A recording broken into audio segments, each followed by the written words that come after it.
Radhe Radhe everyone. जय करवा चौथ माता। आज की वीडियो में मैं आपको करवा चौथ व्रत की कथा सुनाऊंगी। तो कथा सुनने से पहले एक जल का लोटा अपने पास में भर के रख लें और हाथ में कुछ दाने गेहूं के या फिर चावल के ले लें और थोड़ी सी दूर्वा ले लें।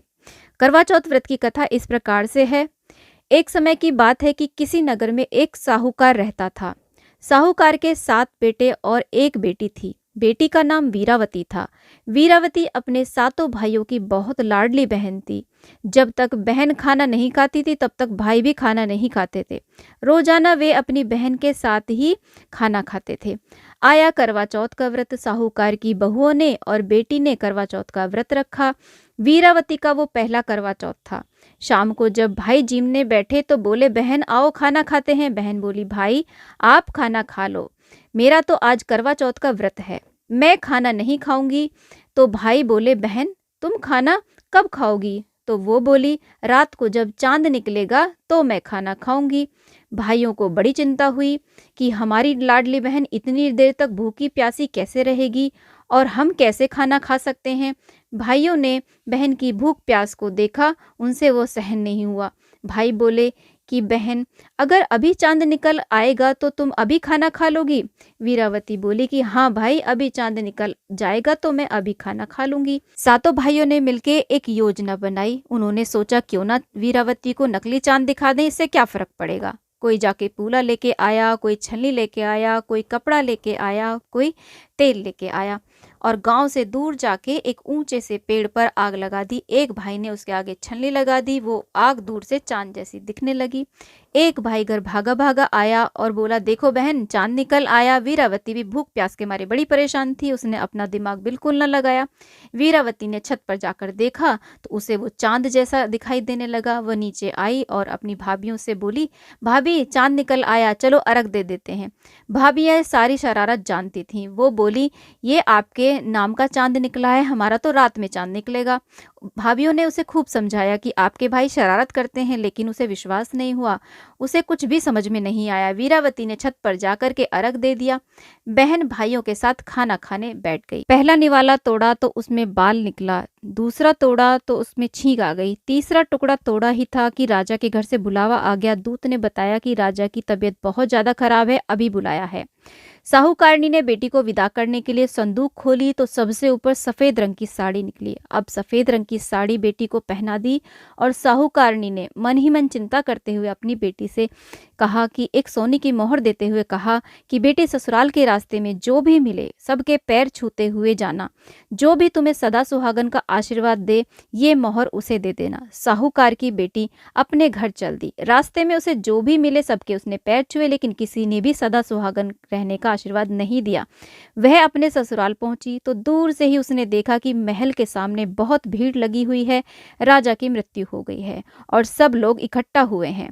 वो जब महल के दरवाजे पर पहुंची तो वहां पर एक छोटी सी कन्या खड़ी हुई थी। उस कन्या के वीरावती ने पैर छुए। पैर छूते ही कन्या बोली, सदा सुहागन रहो। यह सुनते ही साहूकार की बेटी ने वो सोने की मोहर उस कन्या के हाथ में दे दी और उसके पैर पकड़ लिए। लड़की बोली, मेरे पैर छोड़ो। उसने फिर भी पैर नहीं छोड़े। लड़की बोली है, 7 भाइयों की बहन मेरे पैर छोड़, दिन में चांद उगानी पैर छोड़, व्रत तोड़नी पैर छोड़। साहूकार की बेटी ने पैर नहीं छोड़े। वीरावती बोली, हे करवा चौथ माता, मैंने आपको पहचान लिया है, आपने मेरा सुहाग लिया है, आप ही मेरा सुहाग देंगी। जो कुछ भी हुआ गलती से हुआ, मैंने जानबूझकर कुछ भी नहीं किया। आगे से मैं पूरे विधि विधान से करवा चौथ का व्रत पूजन करूंगी और कभी भी व्रत नहीं तोड़ूंगी। ऐसे रोते रोते वो करवा चौथ माता से प्रार्थना करने लगी।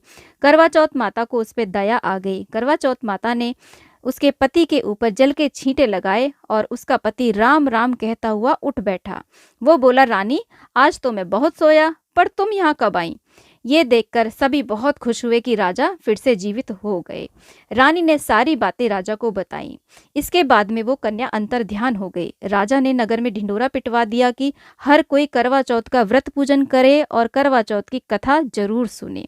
हे करवा चौथ माता, जैसे तुमने साहूकार की बेटी को दिया वैसे सबको देना। कहानी कहते सुनते हुंकारा बढ़ते सबको देना। सबका सुहाग अमर रखना है करवा चौथ मैया, सब पर अपनी कृपा बनाए रखना। ये थी करवा चौथ व्रत की कहानी। इसी के साथ में एक गणेश जी की कहानी भी सुनी जाती है। एक नगर में एक गरीब बुढ़िया माई रहती थी। जो रोजाना मिट्टी के गणेश जी बना करके पूजा करती थी। एक दिन विनायक जी उसकी भक्ति से खुश होकर के वहां स्वयं से प्रकट हो गए और बोले, माँ मैं तुम्हारी भक्ति से प्रसन्न हूँ, तुम वर मांगो। बुढ़िया ने कहा, मुझे तो मांगना ही नहीं आता। तब गणेश भगवान बोले, तो कल अपने बहू बेटे से पूछ कर आना। बुढ़िया ने सारी बात अपने बहू बेटे को बताई। बेटा बोला, माँ धन मांग ले। बहू बोली, माँ पोता मांग ले। लेकिन बुढ़िया अपने पड़ोसन के पास गई। पड़ोसन ने उसे अपनी आंखों की रोशनी और घुटनों का सहारा मांग लेने के लिए कहा, क्योंकि बिना इन दोनों चीजों के बाकी सब व्यर्थ है। बुढ़िया घर आकर के विचार करती है कि ऐसा वर मांगे जिससे परिवार का भी काम हो जाए और उसका अपना भी। अगले दिन बुढ़िया ने फिर से पूजा करी। फिर से गणेश जी प्रकट हो गए। गणेश जी बोले, बेटे बहू से पूछ लिया? बुढ़िया बोली, हाँ महाराज पूछ लिया। तो मांगो, क्या मांगती हो? वो बोली, हे गणेश जी, अगर आप मुझ पर प्रसन्न हैं तो मुझे दीदे गोड़े दो, पोते को दूध पीता देखूं, अमर सुहाग मिले, निरोगी काया मिले और सभी को सुख मिले। विनायक जी प्रसन्न होते हैं और जो जो उसने वरदान मांगे थे वो बुढ़िया को वो दे देते हैं और उसके परिवार को भी धन धान्य और सारे सुख मिल जाते हैं।